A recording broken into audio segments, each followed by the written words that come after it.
We're going to be getting started in just a minute, guys. Waiting for Juan Pina to make his entrance into the ring, and here he comes.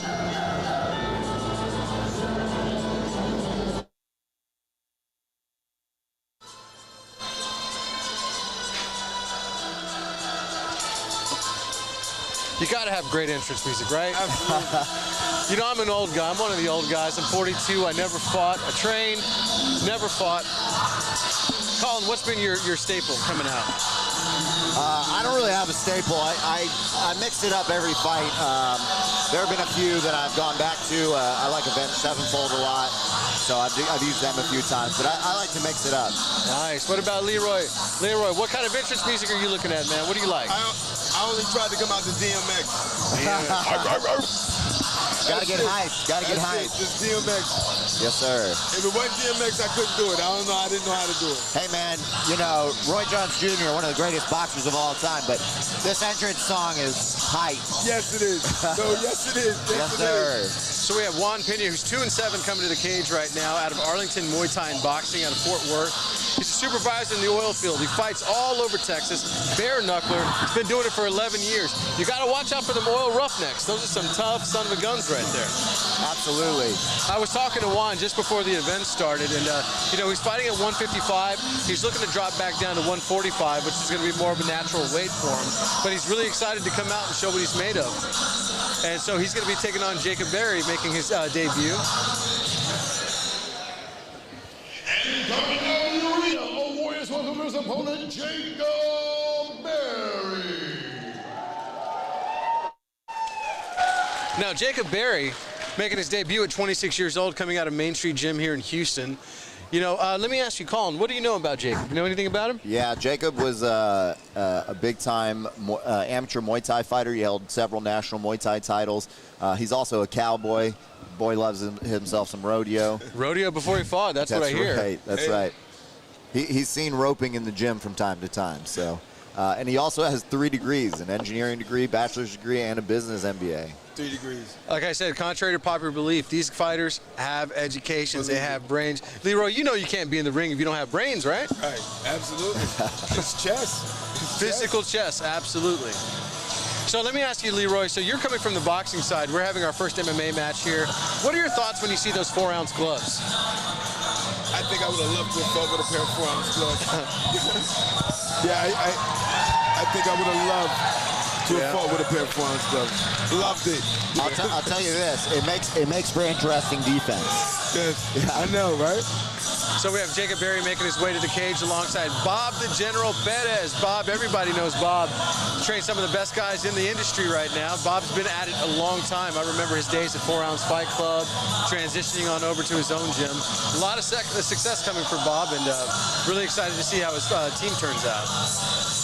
Yeah, Bob at Main Street is a great combination. They have a really world-class boxing team over there, and just seeing all the stand-up action that they've got has been really impressive. They also have a good grappling team, and the MMA stuff has really come together for them over there. So let me ask you, if you're Juan Pina coming out and you see Bob Perez in your opponent's corner, are you nervous? I think it depends on the fighter, you know. Juan doesn't really strike me as the type of guy to get nervous about who's in somebody's corner and all that. As you know, there's only one person in that ring, and that's the only person I think Juan Pina is worried about, and that's Jacob Berry. So I mean, you look at it like at the end of the day, you look at it like he's not fighting for him. He can train him, but he's not fighting for him. Right. So gonna come out and see what it is. Hey, but side note, guys, I love that mustache.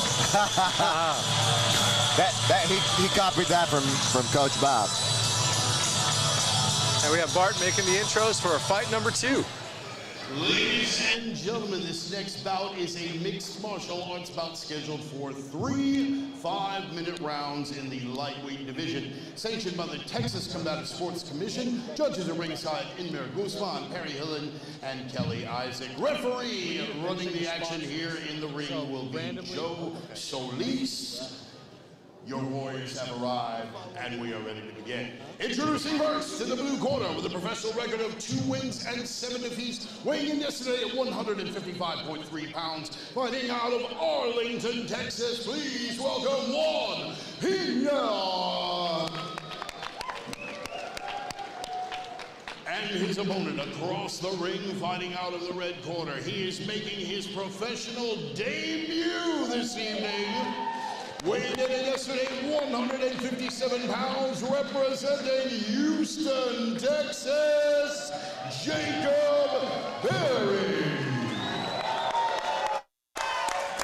All right, guys, we're going in for our second bout, the first MMA bout of the night. Okay. Getting some final instruction from referee Joe Solis. Personally, I'm really excited to see how this works out in a ring. You know, I don't know if you remember the Pride fights back in the day. Who could forget those? But it should make for a very interesting stylistic matchup. Absolutely. So, hey, I'm going to be honest with you guys. To my liking, I don't think it'll be a lot of grappling. No, I agree. I think this will be primarily a stand-up fight. I think if Jacob gets in trouble for any reason, he might look to take it down. But as you can see, he's a very proficient kickboxer. So starting fast. Second high kick of the night coming out of Berry right now. Absolutely. Jacob's got some thunderous kicks. I've personally been on the receiving end of those. Nice little clinch setup. Short elbow as well. Fighting for position right in front of us, in front of the broadcast booth. You know what I've always wondered, Colin, if I can ask you, is when they have a hand free in that position, like underneath there, it looks like, why do they shoot that body shot? So a lot of it's just positioning. It's hard to throw a punch if you're trying to set up a takedown and vice versa. And the shots that you are going to land in that position aren't going to be necessarily super effective. I'm a personal big fan of this position. Nice little trip takedown Jacob just did right there, right into side control. But when you're jostling for that position, it can be really hard to land an effective strike. Sometimes you'll use them more as distracting strikes to set up your body locks or a different type of takedown. So Juan is holding on from bottom position right now. Jacob just making his way to the mount. Right to mount. This is really interesting to me. Get fun. Jacob coming from a kickboxing background, but we get fun. He's got full mount right now. Oh, rated down elbows. Fun. I love it. Looking for big elbows on Juan Pina. And Juan doesn't seem to be looking for underhooks or to be pushing Jacob off of him. He seems to be more comfortable just trying to hold him on top. There goes those elbows. These look like fight finishing elbows. These have Bob Pettis written all over them, ladies and gentlemen. Is this the end? The ref's close to stopping, and we got to see some movement out of Pina. Referee Joe Solis getting ready to step in. Juan's just covered up at this point. We got to see an attempt to try to get him up. That's it. And that's fight, ladies and gentlemen. That was all referee Joe Solis needed to see. Man, that was quick. I was really excited, actually, to see Jacob go for the takedown because everybody knows what a good stand-up fighter is. You saw that right off the bat. Put a lot of pressure on him, but we want to welcome Thomas Galdenzi back into the booth. Thomas, what'd you think of that fight? Man, that was some crazy ground and pound we saw by Berry over there. He started it off with some beautiful kicks. Then once he took him to the ground, that was just some straight savage ground and pound. You could hear the shots from over here in the crowd. And man, he came out there and got that finish, man. He definitely wanted that win. Yeah, and I'm sure you know of Jacob's background in kickboxing. Were you surprised to see him take it to the ground? Exactly, I was surprised. When I saw him coming out of those beautiful light touching combos with the big heavy kicks, and then when I saw that ground and pound, it actually did surprise me because I do know Berry has some beautiful striking. So when I saw that ground and pound, that was very beautiful to see. This is the center of the ring for the announcement, nearly a minute into the action. Joe Solis stops the fight due to an overwhelming barrage of strikes for your winner from